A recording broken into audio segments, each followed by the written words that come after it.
आज का जो ये दिन है,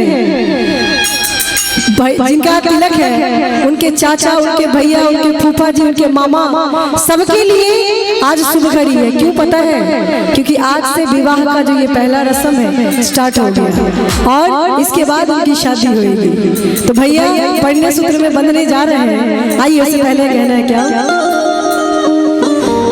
कि सुबह बोलो मामा, आही सुबह बोलो दादी, कि सुबह बोलो दादी, सुबह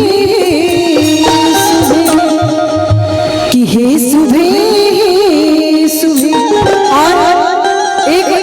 और एक बार और ताली बजा दीजिए, जोरदार ताली भैया के लिए। हाँ, उसके बाद कि सुबह सुबह के लगनमा सुबह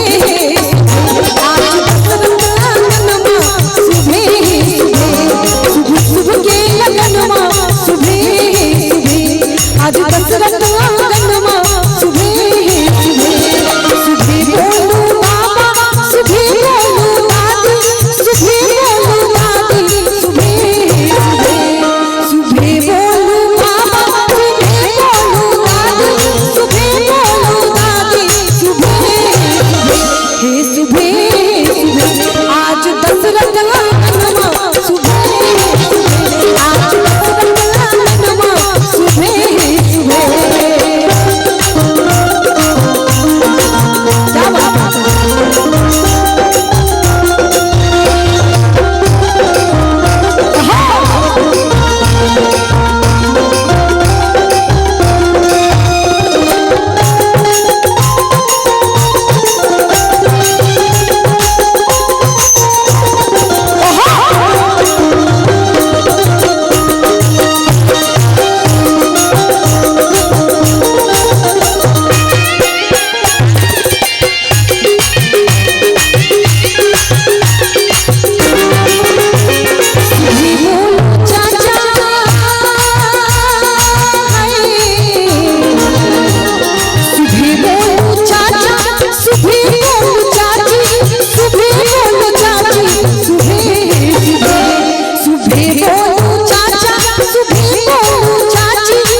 फर्ज होता है कि कोई भी काम हो, भाइयों का फर्ज होता है उस कार्यक्रम को संभालना।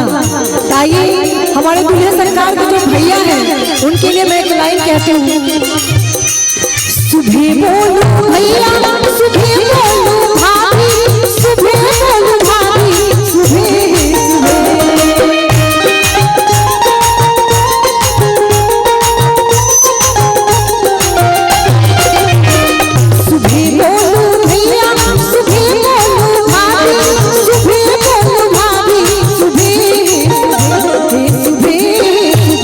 आज गौआ